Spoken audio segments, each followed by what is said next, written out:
días, comunidad ISBJ y a todos aquellos que nos siguen. Sean bienvenidos a un nuevo episodio de nuestra sección Resolviendo la Duda. Mi nombre es Valeria Michelle García Hernández, de la licenciatura en Derecho, y al día de hoy tenemos con nosotros un súper invitado, el maestro Leobardo López Morales. Hola, Valeria, buenos días. Hola, comunidad. Un saludo. Muchas gracias por la invitación. No sé si le gustaría platicarnos un poco de usted, por favor. Claro, bueno, yo soy licenciado en Derecho, maestro en Derecho y también tengo un doctorado en Derecho. Actualmente funjo como juez primero de lo laboral del Poder Judicial del Estado de Tlaxcala. Muchísimas gracias. Sea bienvenido por acompañarnos el día de hoy. Gracias. Hoy estaremos platicando sobre la reforma constitucional y legal en materia de justicia laboral. Comenzamos. Como primera pregunta, ¿cuáles son los principales objetivos de la reforma constitucional y legal en materia de justicia laboral en México? Gracias por la pregunta. Mira, esto obviamente tuvo un antecedente previo. La reforma constitucional fue en 2017, la legal en 2019. Para llegar a ella, obviamente, tenemos que hablar un poco sobre los antecedentes sobre los cuales se sustentó estas reformas. La primera era el sistema de justicia laboral en México, era a través de juntas de conciliación y arbitraje. Estas juntas estaban constituidas por un representante de gobierno, un representante de los trabajadores y un representante de los patrones. Formalmente, las juntas eran un órgano jurisdiccional, sin embargo, pertenecían al Poder Ejecutivo.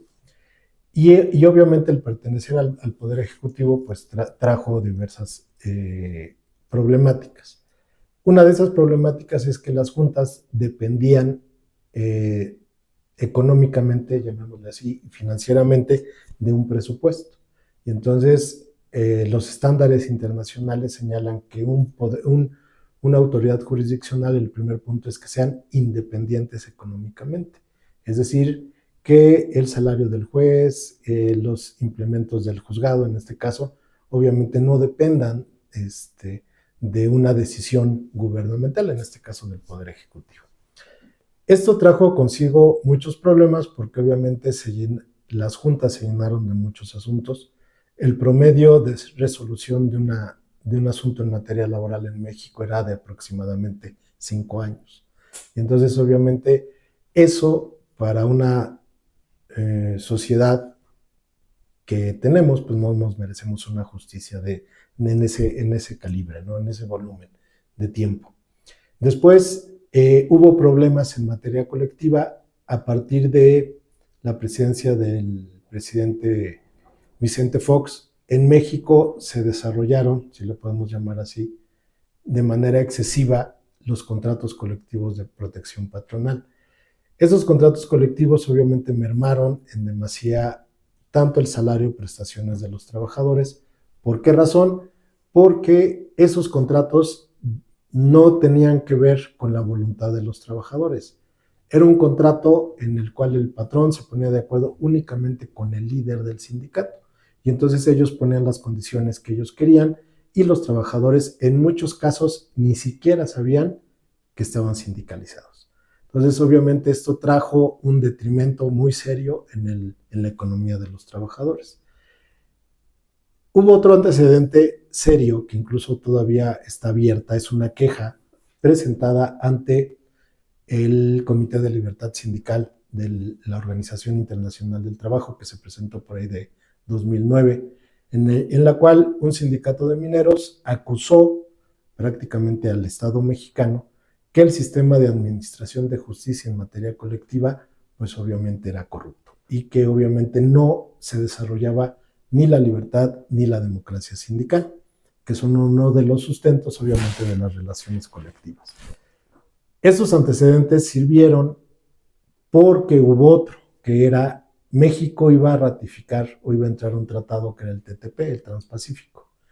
Y de igual forma, los sindicatos de la industria automotriz de Canadá y de Estados Unidos presionaron a sus gobiernos para que a su vez estos presionaran al Estado mexicano en el sentido, si no haces una reforma en el sistema de administración de justicia, no va a haber tratado.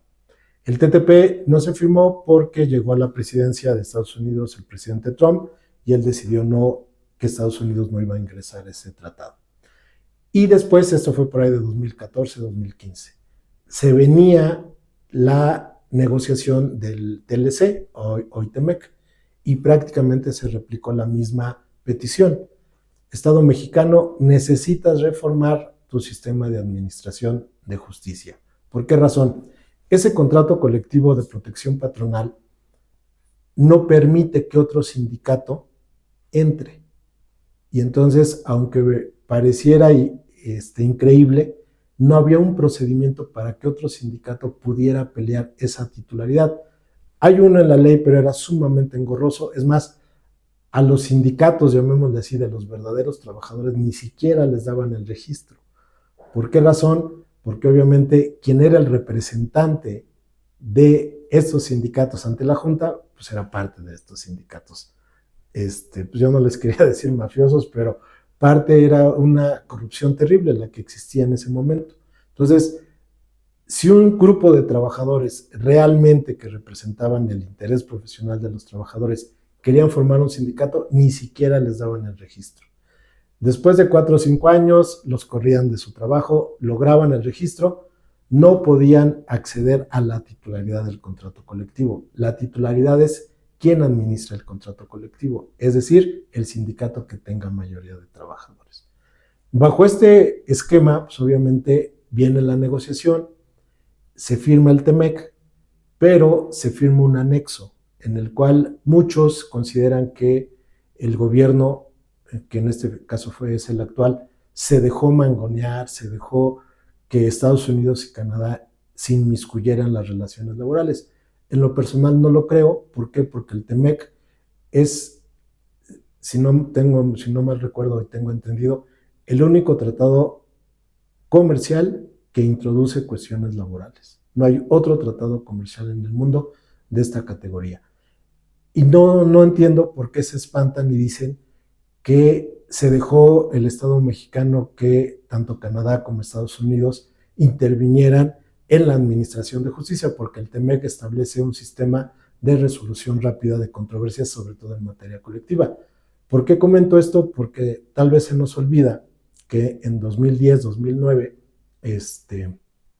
se dio la sentencia de don Rosendo Radilla Pacheco, en la cual la Corte Interamericana le dijo al Estado mexicano: a ver, Suprema Corte de Justicia de la Nación, tú no puedes tener el control concentrado de la constitucionalidad, ¿sí? Por eso debe haber un control difuso, por eso debe haber un control de convencionalidad, etcétera, etcétera.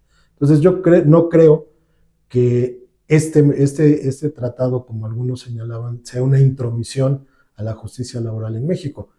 No se entiende este discurso dispar en el sentido de que quieren que México se modernice, quieren que México abra las puertas, que México entre de lleno al libre comercio. Bueno, pues son las reglas del libre comercio. Entonces, pues bueno, México firmó el tratado y con base en ese tratado viene la reforma 2017 y viene la reforma legal 2019. Entonces, ya para contestar tu pregunta, ¿cuáles son los principales objetivos de esta reforma? Uno, se implementa la conciliación prejudicial y obligatoria, es decir, la gran mayoría de los asuntos laborales tienen que pasar por un centro de conciliación, entendida la conciliación ahora sí como un sistema alternativo de solución de controversias, donde el centro tiene personal capacitado para que ambas partes puedan llegar a un arreglo conciliatorio.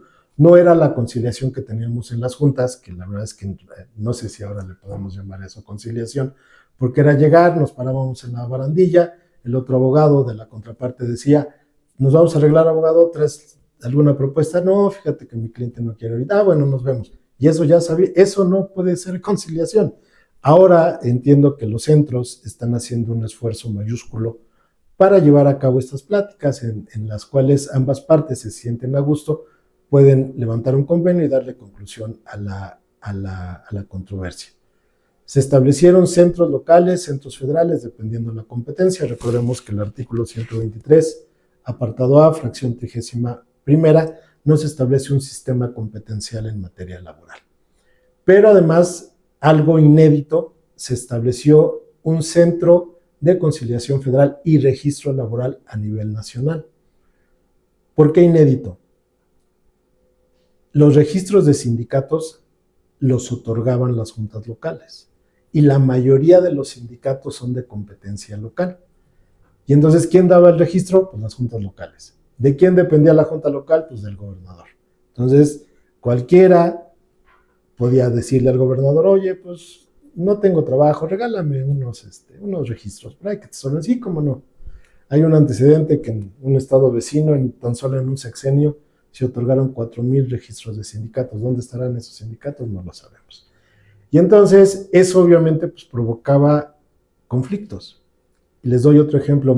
Seguramente muchos y muchas han visto esas laminitas que ponen ahí en las construcciones, Chrome y cosas así. Eso obviamente llegan personas con la única intención de extorsionarlos y les dicen a los patrones, es que aquí hay trabajadores de mi sindicato, si no me compras literal la plaquita, voy a emplazarte a huelga, voy a mandar a traer el Seguro Social.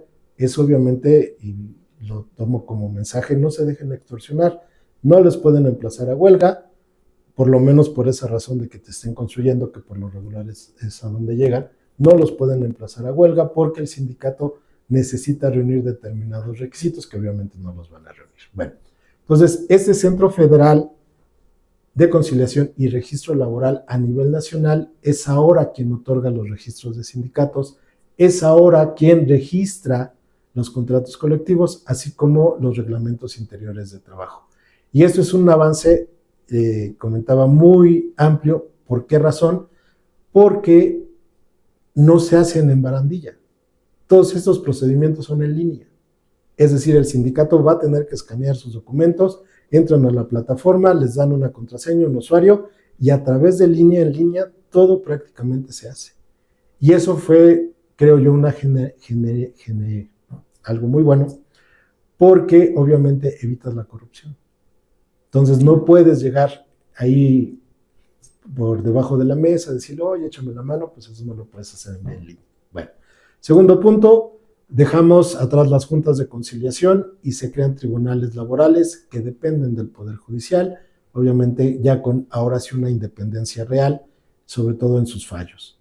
Y tercero, la parte más importante de la reforma fue en materia colectiva. ¿En qué sentido en materia colectiva? También un hecho inédito.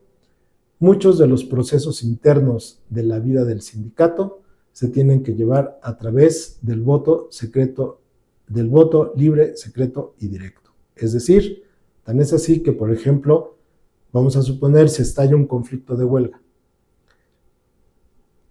Dentro de las 72 horas, cualquier parte puede solicitar la calificación de la huelga. ¿Qué implica calificar la huelga? Si es legal o ilegal. Si se contó con el requisito de mayoría de los trabajadores.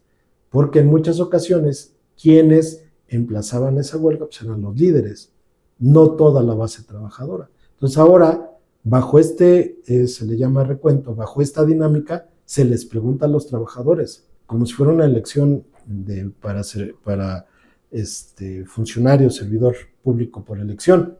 Vota sí o no, con un padrón, con una casilla, con una urna secreta, se sacan los votos, se cuenta. Si los trabajadores, en este caso de este emplazamiento, dicen no estamos de acuerdo con la huelga, se levanta el estado de huelga.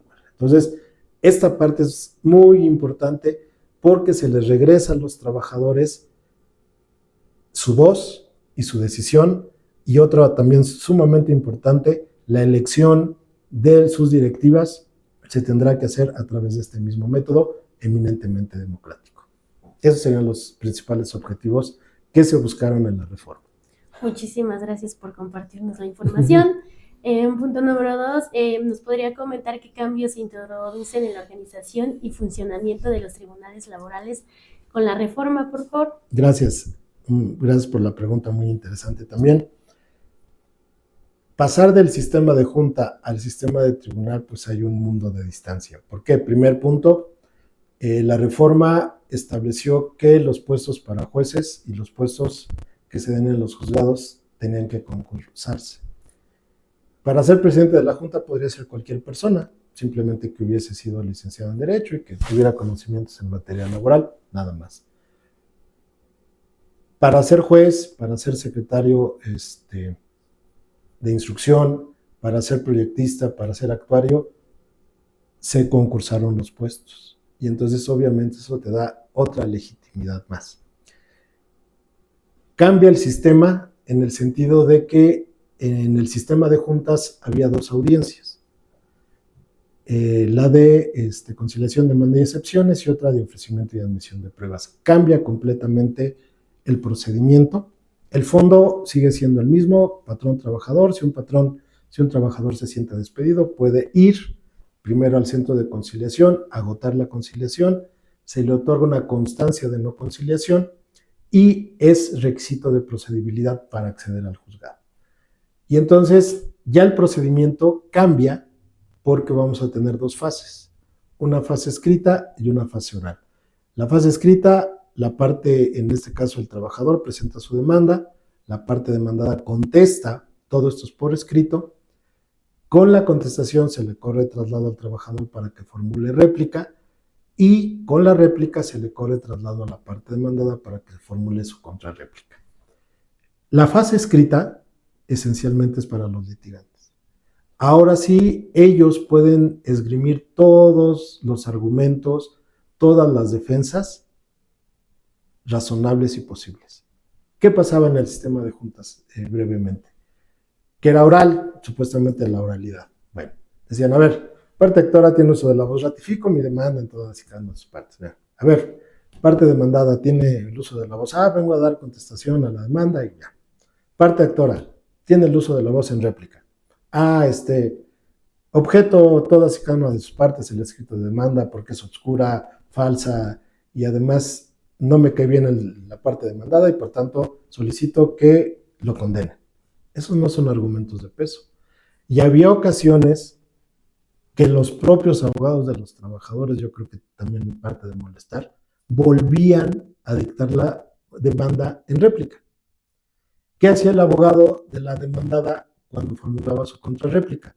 Volvía a dictar su contestación de demanda. Entonces, obviamente, estos no son argumentos de peso, no tienen un valor argumentativo real. Y ahora sí, por eso yo comento que la fase escrita es de los apoderados, es de los abogados, de las partes. Y la realidad es que es de los abogados, porque por escrito tienen el tiempo suficiente para escribir argumentos de peso. Una vez que se queda desahogada la fase escrita, pasamos a la fase oral, a través de una audiencia preliminar, donde se depura el procedimiento. La ley dice que la fase de depuración del procedimiento es legitimación y resolución de excepciones procesales, pero yo creo que va un poquito más allá, porque en esta nueva faceta, a diferencia de la Junta, se establecen los hechos no controvertidos y controvertidos. ¿Qué pasaba en el sistema de juntas? Por eso también era un rezago bastante serio. Admitían todas las pruebas las admitían. Y el problema no es admitir, el problema es deshogar y valorar. Ahora, ¿qué hacemos? ¿De dónde sacamos los hechos no controvertidos? Cuando el patrón dice, confieso, es un hecho no controvertido. Cuando el patrón dice, es falso, es un hecho controvertido.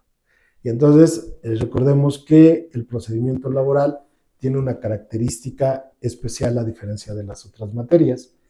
En las otras materias impera el principio, el que afirma está obligado a probar. En materia laboral hay un artículo, el 784, que establece una carga probatoria definida a los patrones.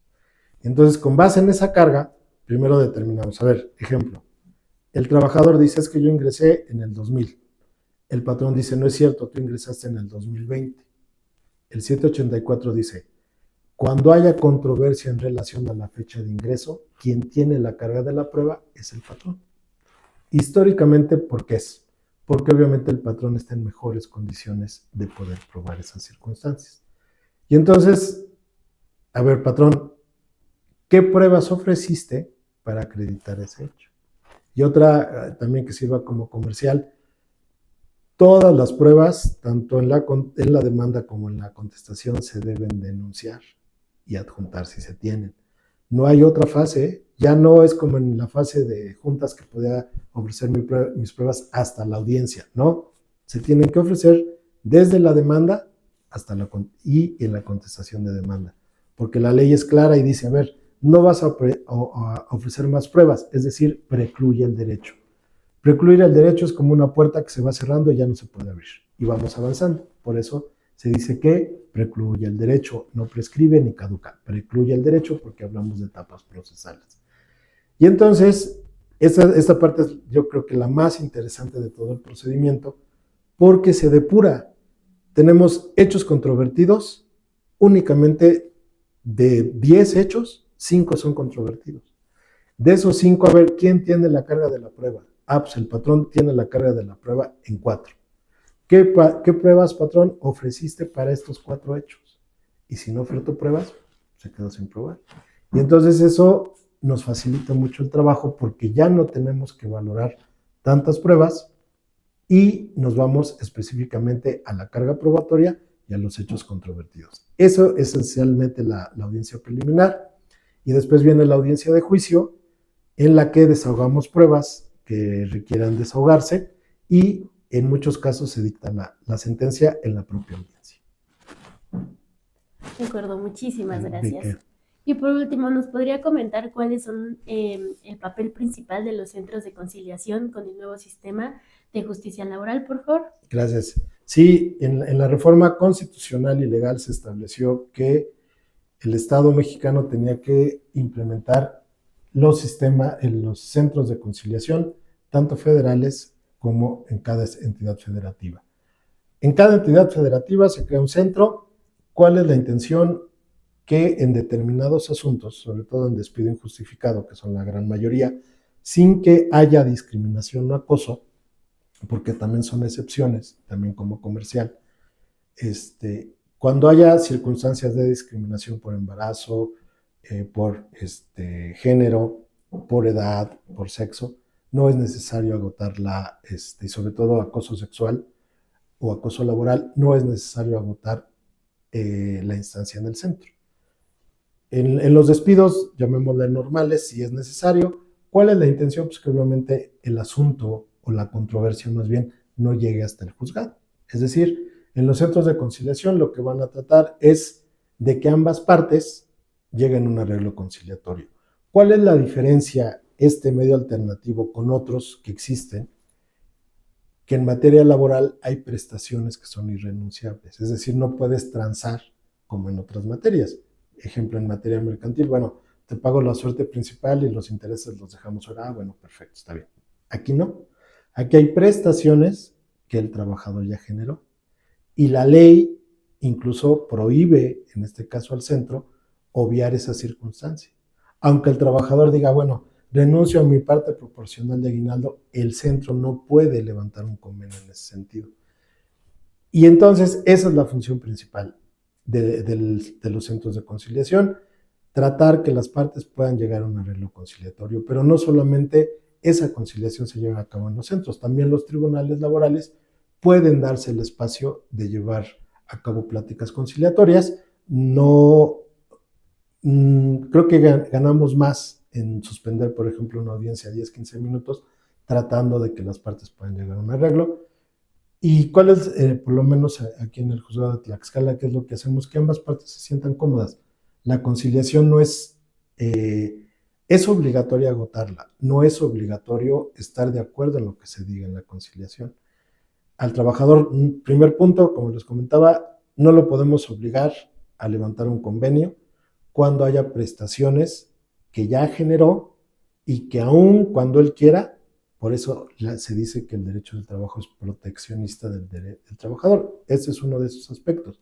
Aunque él quiera renunciar, por ejemplo, a su aguinaldo, la ley no lo prohíbe. Entonces, ¿qué se tiene que cuidar en la conciliación? Esas prestaciones irrenunciables que ya generó el trabajador por el simple hecho de trabajar. Esencialmente, ¿cuáles son? Su aguinaldo, vacaciones, prima vacacional y en algunos casos la prima de antigüedad.